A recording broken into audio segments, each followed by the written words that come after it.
This is Ashton Marcus, and I'm on location at the Odyssey Theater for their presentation of Sylvia. I'm Ashton Marcus with KUCI 88.9 FM in Irvine, and I'm here with Henry Jaglom.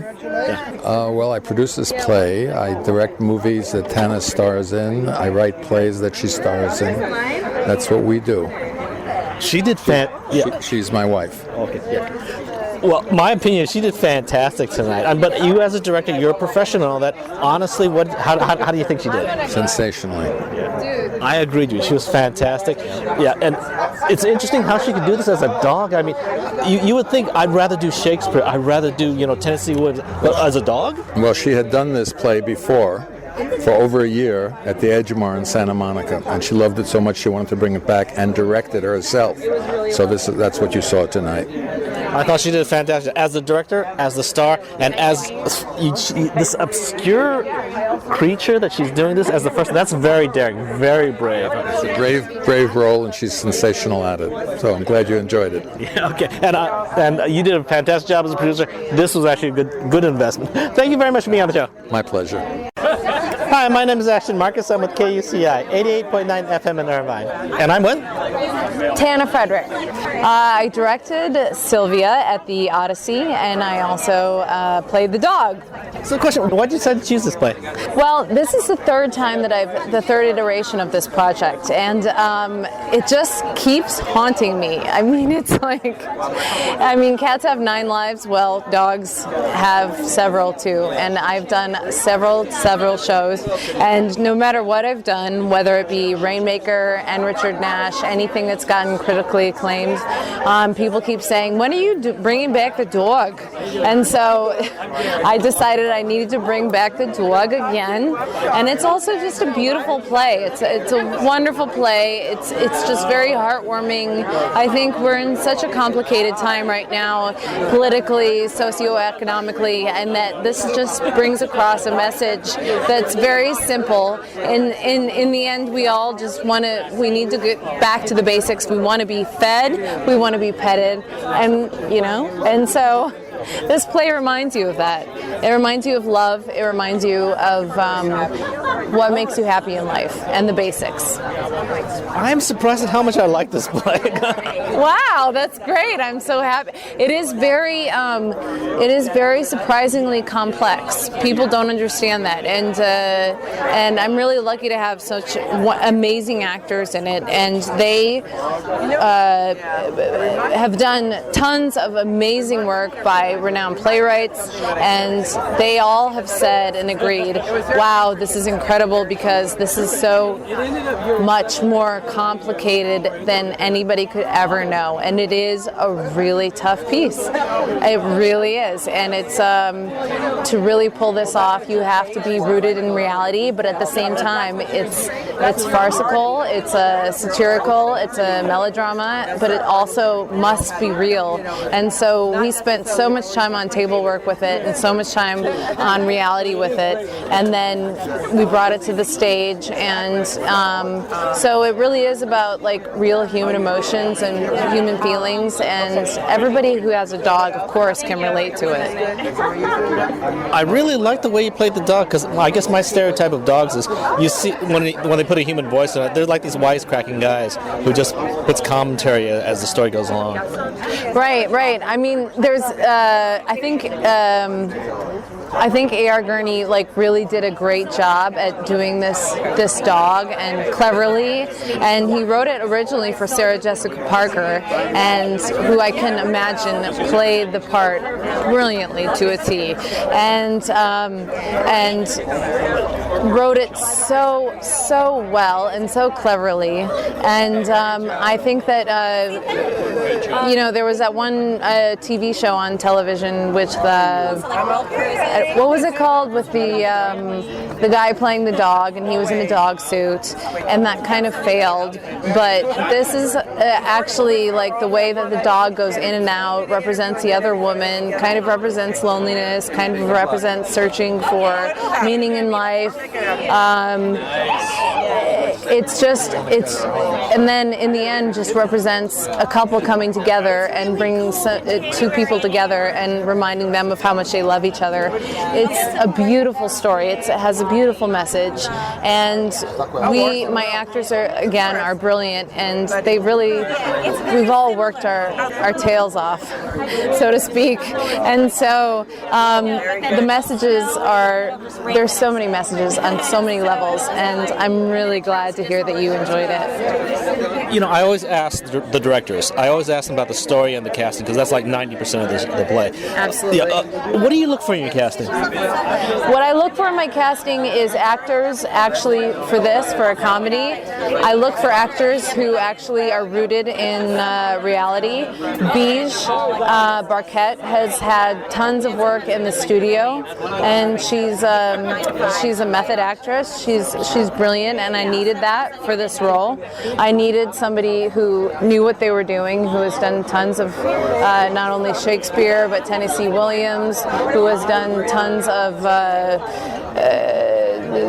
every playwright, Ionesco, whoever you want to bring up, and she brought that. She brings it to the stage, and that's what we need. We need actors who are real, because this play, most comedies can only be pulled off, and I believe this comedy can only be pulled off, and that's my choice as a director. If we have brilliant actors who know how to pull off Medea, and then can pull off playing a dog owner. As for your choice of casting, I loved it. I thought you were fantastic. Everyone was hilarious and all that. And also, for you also as the actor, I just love your performance.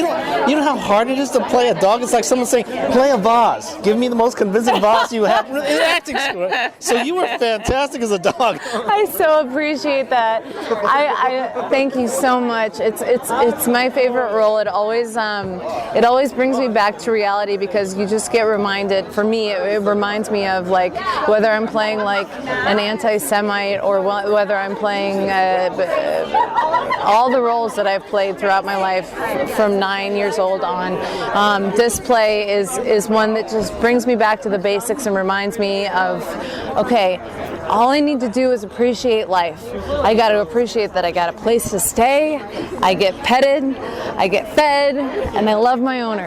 And that's always kind of like this meditation on life. So at certain points in life, you pick a play for a certain reason. They come into your life at a certain time, I've found, when you just need to be reminded of what the simplicity of life is, or what the message in that point of your life is, whether it's complex or simplistic. And at this point right now in my life, it's just another way to look back and say, hey, I just want to be scratched behind the ears and appreciated. And you know, it's just a great meditation on like who we are and who I am as a human being. Once again, I love the performance, and I am surprised that I loved it so much. Thank you very much for being on the show. Thank you so much for enjoying the show. I appreciate it, and I'm so happy that you liked it. Hi, my name is Ashton Marcus. I'm with KUCI 88.9 FM in Irvine. I'm here with Matthew Marcy. I normally do sketch comedy at the Acme Theater in Hollywood on La Brea. It's a weekly sketch comedy show, and I was invited by Tana Frederick, who was actually a host on TMI, and to do this, and I'm very, very honored, very lucky to do it. I played 3 characters. I played Tom, Phyllis, and Leslie, the therapist. I thought you were fantastic. I just loved your performances. Thank you so much. It's really nice of you. No, seriously, you just walked right into characters. You gave 3 different people. 3 completely different people, yeah. A lot of makeup. Lots of makeup. Yeah, if some of you decide to come by and see this piece, what should they expect to see? Expect to see your dog. If you ever had a dog, if you ever had a pet dog, or just a pet in general, just expect to see them in Tana's performance. It's really moving. Yeah, not only were you a great actor, but everyone else was. It's kind of like this was incredibly challenging acting. You don't see this type of acting where a person plays like maybe a vase. You know, you've heard things like that. Yeah, it is, and I've always been a huge fan of personification and just personifying either like objects or just animals in general.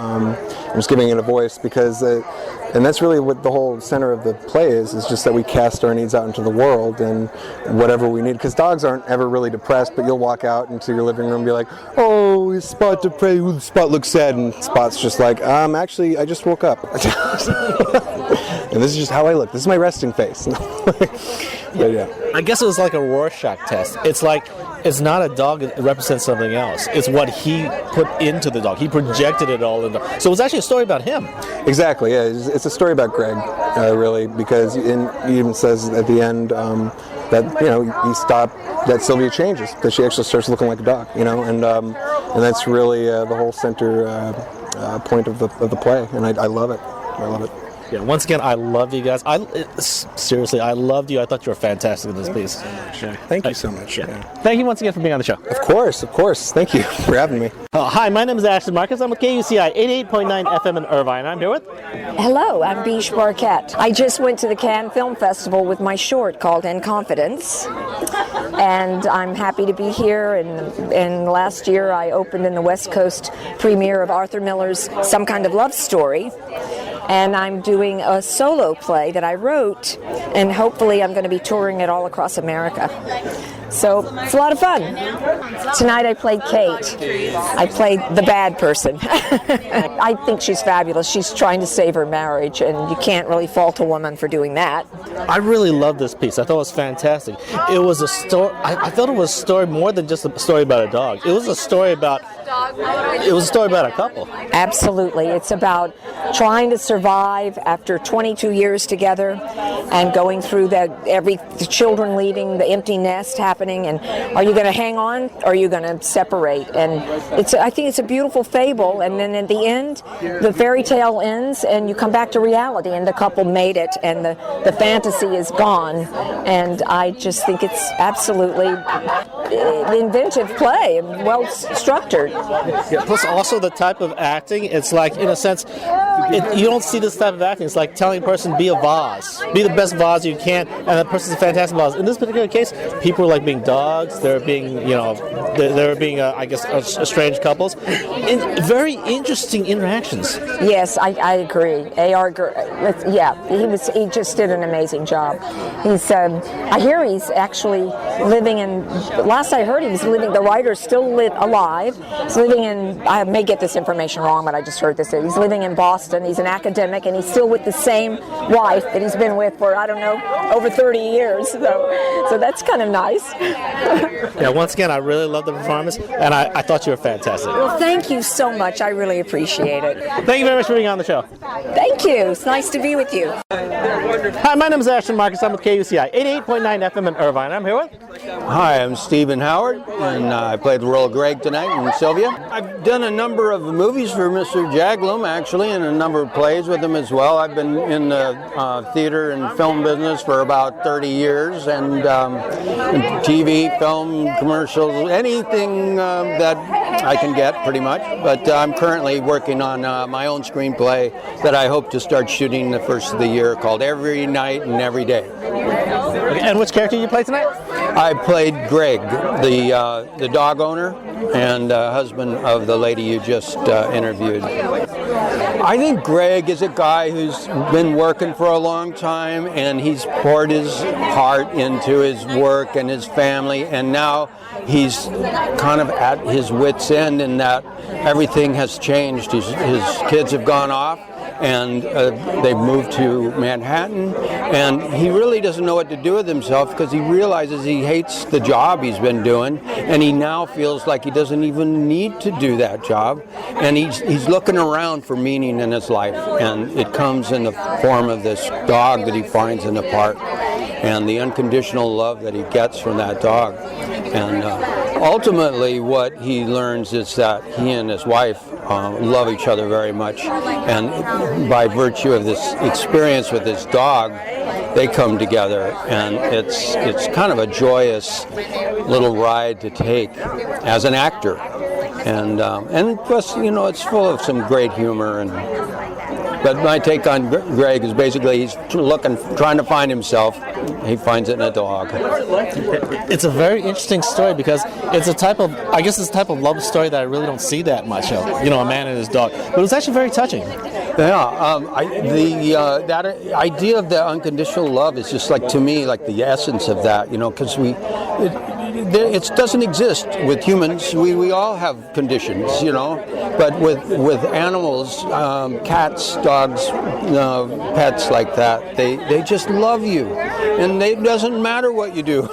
You know, they'll always love you, and everybody wants to be loved. Yeah. Also, I like the story arc too, because in a sense, it was kind of a sad ending, kind of a happy ending, kind of a, you know, kind of a breakup, kind of a reunion. So it was all those things. It was all those things. Yeah, very lovely arc. I know, isn't it extraordinary, really? In that the end. I don't want to give it away, I guess, but I mean, these people come together. There's a loss, but within that loss, there's this resurgence of this love with this family, these two people. I mean, husband and wife, and you know, they're not young people. It's real people, you know, in real lives having an experience, and it's so unusual in that it's this fable with this woman being a dog, and but it has this real life to it. And I feel like it felt like we came to it, you know. And I think tonight was a good example of that. Once again, I love the performance. I thought everyone's acting was fantastic. I love the way they got into interesting characters, and I loved your partner too. You did fantastic. I loved your story arc. Thank you very much. I really appreciate that. Thank you very much for being on the show. All right, I appreciate it. I look forward to seeing you again. Sylvia will be playing at the Odyssey Theater. For more information, go to www.sylviatheplayinla.com.